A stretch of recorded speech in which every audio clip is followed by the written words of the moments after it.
Hello friends, welcome to Riya beauty tips. இன்றைக்கி நம்ம சேனலில் எதை பற்றி பார்க்க போகிறோம் அப்படின்னா, ரொம்பவே ஹெல்த்தியான ஒரு பிரேக்ஃபாஸ்ட் ரெசிபி தான் பார்க்க போகிறோம். என்னென்னா கம்பு தோசை.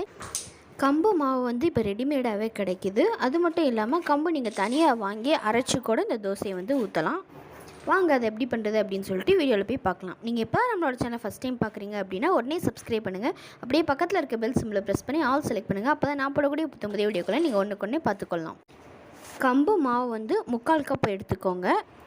கம்பு மாவை மட்டும் வச்சு நம்ம வந்து தோசை ஊற்ற முடியாது. அதனால அது கூட வந்து ஒரு 1/2 கப் அளவு கோதுமை மாவு சேர்த்துக்கலாம். அதுக்கப்புறம் தேவையான அளவு உப்பு சேர்த்துக்கோங்க. தோசை வந்து நம்மளுக்கு நல்லா மொறுமொறுப்பாக வேணும் அப்படின்றதுக்காக நான் வந்து பால் சேர்க்குறேன். உங்கள்கிட்ட கர்டு இருந்துச்சு அப்படின்னா அதை கூட சேர்த்துக்கோங்க. தண்ணி நல்லா சேர்த்துக்கோங்க. இது வந்து நம்ம கெட்டியாக கரைக்க போகிறதில்ல, கொஞ்சம் லிக்யூடாக தான் கரைக்க போகிறோம். அதுக்கப்புறம் இது கூட கொஞ்சம் தேவையான அளவு வெங்காயம் சேர்த்துக்கோங்க. கம்பு தோசைக்கு வந்து சைட் டிஷ்ஷாக வந்து கார சட்னி தான் செய்ய போகிறேன். அதனால இதில் வந்து நான் பச்சை மிளகாய் ஆட் பண்ணல. உங்களுக்கு மறுபடி காரம் வேணும் அப்படின்னா வந்து நீங்கள் சேர்த்துக்கோங்க. இப்போ வந்து நம்ம தோசை ஊற்றி எடுத்தாச்சு. அடுப்பை வந்து லோ ஃப்ளேமில் வச்சு நல்லா 2 சைடுமே வேக விடுங்க. ஒழுங்காக வேகலை அப்படின்னா டைஜஷன் ப்ராப்ளம் வந்துடும். அதனால் நல்லா வேக விட்டுக்கோங்க.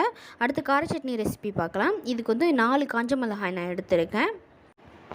அடுத்ததாக வந்து 3 பெரிய வெங்காயம் கட் பண்ணி எடுத்திருக்கேன். சின்ன வெங்காயம் இருந்துச்சு அப்படின்னா 10 சேர்த்துக்கோ. அதுக்கப்புறமா கொஞ்சமாக வெல்லம் சேர்த்துக்கோங்க.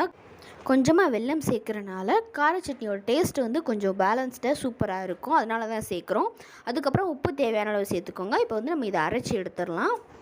நம்ம அரைச்சி எடுத்தாச்சு. இப்போது சட்னியை வந்து ரெடி பண்ணிடலாம். உங்கள்கிட்ட நல்லெண்ணெய் இருந்துச்சு அப்படின்னா அதுலேயே தாளிச்சிங்கன்னா இந்த சட்னி வந்து ரொம்ப டேஸ்ட்டாக இருக்கும். நான் வந்து தேங்காய் எண்ணெய் யூஸ் பண்ணுறேன். எண்ணெய் வந்து கொஞ்சம் நல்லா தாராளமாக விட்டுக்கோங்க. இது வந்து நம்ம சட்னி பார்த்து அரைக்க போகிறதில்ல, ஒரு தொக்கு மாதிரி தான் வந்து ரெடி பண்ண போகிறோம்.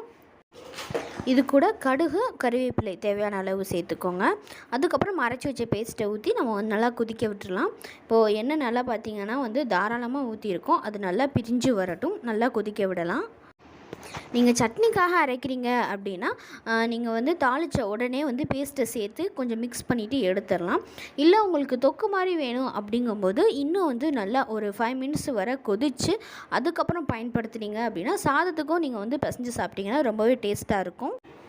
அது மட்டும் இல்லாமல் நம்ம செகண்ட் ஸ்டேஜில் எடுக்கிறோம்ல, அப்படி வச்சு பயன்படுத்தும் போது இது வந்து நல்லா 2-3 நாளைக்கு கெட்டு போகாமல் இருக்கும். ஃப்ரிட்ஜில் வச்சு நீங்கள் தாராளமாக பயன்படுத்தலாம்.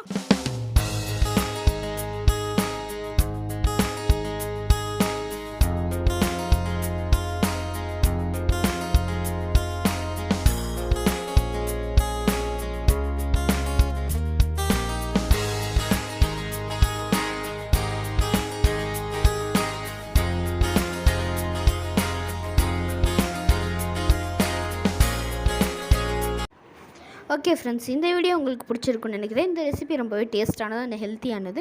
கண்டிப்பாக உங்களுடைய ஃப்ரெண்ட்ஸ் அண்ட் ஃபேமிலிக்கு ஷேர் பண்ணுங்கள். இதே மாதிரி நிறைய ஹெல்த்தியான ஸ்நாக்ஸ் ரெசிபிஸ், ஃபுட் ரெசிபிஸ், அதுக்கப்புறம் நம்மளோட சேனலில் இப்போ இஃப்தார்க்கா ஸ்பெஷலாக ஜூஸ் ரெசிபிஸ் எல்லாம் அப்லோட் பண்ண போகிறோம். ஸோ கண்டிப்பாக சப்ஸ்கிரைப் பண்ணி வச்சுக்கோங்க. தேங்க்யூ.